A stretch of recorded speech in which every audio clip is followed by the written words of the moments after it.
లూకా సువార్త 5వ అధ్యాయము. జనసమూహము దేవుని వాక్యము వినుచు ఆయన మీద పడుచుండగా ఆయన గెరసరేతు సరస్సు తీరమున నిలిచి ఆ సరస్సు తీరమునున్న 2 దోణెలను చూచెను. జాలరులు వాటిలో నుండి దిగి తమ వలలను కడుక్కొనుచుండిరి. ఆయన దోణెలో సీదోనుదైన ఒక దోణి ఎక్కి దరి నుండి కొంచెము తొయ్యమని అతన్ని అడిగి కూర్చుండి దోణిలో నుండి జనసమూహమునకు బోధించుచుండెను. ఆయన బోధించుట చాలించిన తరువాత, నీవు దోణి లోతునకు నడిపించి చేపలు పట్టుటకు వలవేయమని సీమోనుతో చెప్ప, సీమోను, ఏలినవాడా, రాత్రంతయు మేము ప్రయాసపడితిమి గాని మాకేమీ దొరకలేదు. అయినను నీ మాట చొప్పున వలలు వేతుమని ఆయనతో చెప్పెను. వారు అలాగు చేసి విస్తారమైన చేపలు పట్టిది. అందుచేత వారి వలలు పిగిలిపోవుచుండగా వారు వేరొక దోణిలోనున్న తమ పాలివారు వచ్చి తమకు సహాయము చేయవలనని వారికి సైజ్ఞలు చేసిరి. వారు వచ్చి 2 దోణలు మునుగునట్లు నింపిరి. సీమోను పేతురు అది చూచి యేసు మోకాల ఎదుట సాగిలపడి, ప్రభువా, నన్ను విడిచిపొమ్ము, నేను పాపాత్ముడనని చెప్పెను. ఏలయనగా వారు పట్టిన చేపలు రాశికి అతడును అతనితో కూడా ఉన్నవారందరూ విస్మయమొందిరి. అలాగూ సీమోనుతో కూడా పాలివారైన జెబెదయి కుమారులగు యాకోబును యోహానును విస్మయమొందిరి. అందుకు యేసు, భయపడకుము, ఇప్పటి నుండి నీవు మనుషులను పట్టువాడవై యుందువని సీమోనుతో చెప్పెను. వారు దోణెలను దరిచేర్చి సమస్తమును విడిచిపెట్టి ఆయన్ను వెంబడించిరి. ఆయన ఒక పట్టణములో నున్నప్పుడు ఇదిగో కుష్ఠరోగముతో నిండియున్న ఒక మనుషుడుండెను. వాడు యేసును చూచి సాగిలపడి, ప్రభువా, నీకిష్టమైతే నన్ను శుద్ధినిగా చేయగలవని ఆయనను వేడుకొనెను. అప్పుడు ఆయన చెయ్యి చాపి వాణ్ణి ముట్టి, నాకిష్టమే, నీవు శుద్ధుడు కమ్మనగానే కుష్ఠరోగము వాణ్ణి విడిచెను. అప్పుడాయన, నీవు ఎవనితోనూ చెప్పక వారికి సాక్షార్థమైన నీ దేహమును యాజకునికి కనపరుచుకొని నీవు శుద్ధుడమైనందుకు మోషే నియమించినట్లు కానుకలను అర్పించుమని ఆజ్ఞాపించెను. అయితే ఆయన గూర్చిన సమాచారము మరి ఎక్కువగా వ్యాపించెను. బహుజనసమూహములు ఆయన మాట వినుటకును తమ రోగములను కుదుర్చుకొనుటకును కూడి వచ్చి ఉండెను.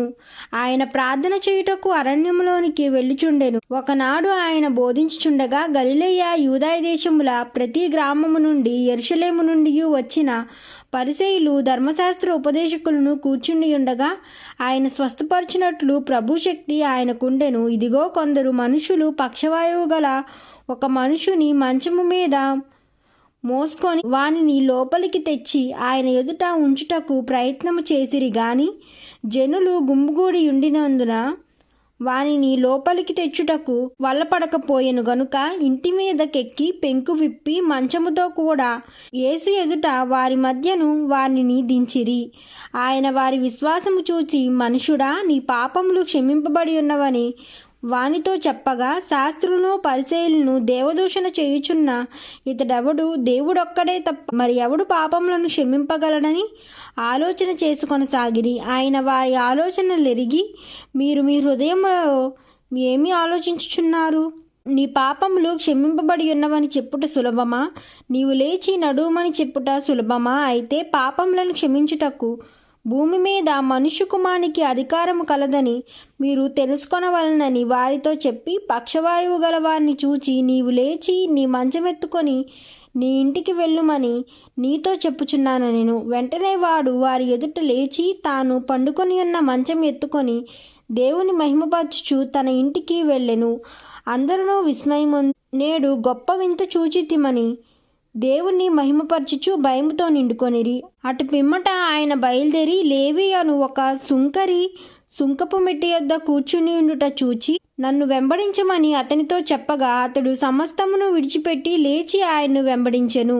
ఆ లేవి తన ఇంట ఆయనకు గొప్ప విందు చేసెను. సుంకరులను ఇతరులు అనేకులు వారితో కూడా భోజనమునకు కూర్చుండిరి. పరిసయ్యులను వారి శాస్త్రులను ఇది చూచి, సుంకరులతోనూ పాపులతోనూ మీరేలాగా తిని త్రాగుచున్నారని ఆయన శిష్యుల మీద సనిగిరి. అందుకు యేసు, రోగులకే గాని ఆరోగ్యము గల వారికి వైద్యుడు అక్కరలేదు. మారు మనసు పొందుటకై నేను పాపులను పిలవవచ్చితిని గాని నీతిమంతులను పిలవరాలేదని వారితో చెప్పెను.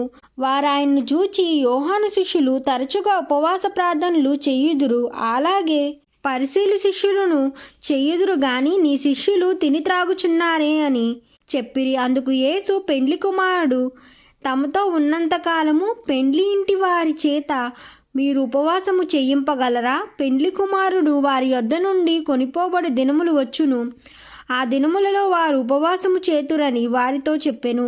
ఆయన వారితో ఒక ఉపమానము చెప్పెను, ఎట్లనగా ఎవడును పాత బట్టకు కొత్త గుడ్డ మాసికి వేయడు, వేసిన ఎడల కొత్తది దాన్ని చించివేయును. అదియు కాక కొత్త దానిలో నుండి తీసిన ముక్క పాత దానితో కలియదు. ఎవడును పాత తిత్తిలో కొత్త ద్రాక్షారసము పోయడు, పోసిన ఎడల కొత్త ద్రాక్షారసము తిత్తులను పిగుల్చును, రసము కారిపోవును, తిత్తులను పాడగును.